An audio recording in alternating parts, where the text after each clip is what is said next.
মাঠে খুঁজে পাওয়া একটি মর্টার শেলকে খেলনা ভেবে ঘরে নিয়ে গিয়েছিল শিশুরা। বাবা মা টের পাওয়ার আগেই ঘটে এক মর্মান্তিক ঘটনা। শিশুদের খেলার মাঝখানে হঠাৎ বিস্ফোরিত হয় মর্টার শেলটি। মুহূর্তের মধ্যেই কেঁপে ওঠে ঘরবাড়ি, লণ্ডভণ্ড হয়ে যায় সবকিছু।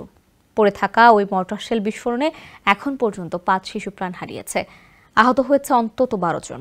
স্থানীয় পুলিশ জানিয়েছে, শিশুরা মাঠে খেলছিল, সে সময় তারা মর্টার শেলটি খুঁজে পায়। খেলনা ভেবে সেটি এনে খেলতে থাকে, কিন্তু কিছুক্ষণ পরেই সেটি বিস্ফোরিত হয়। পুলিশ আরও জানিয়েছে, ঘটনাস্থলে বোমা নিষ্ক্রিয়কারী দল গিয়ে প্রাথমিক আলামত সংগ্রহ করেছে এবং পুরো ঘটনা তদন্ত শুরু হয়েছে।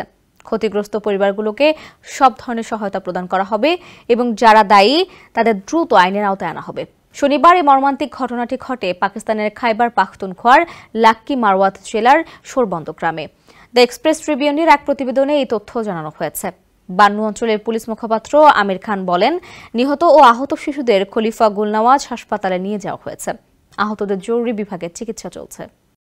আপনার এসির গ্যাসের সমাধান হলো SGS ও CNS সার্টিফাইড ফোরন রেফ্রিজারেন্ট গ্যাস, যার বিশুদ্ধতা 99.98%। ফোরন, শান্তি যেখানে, নিঃশ্বাসে।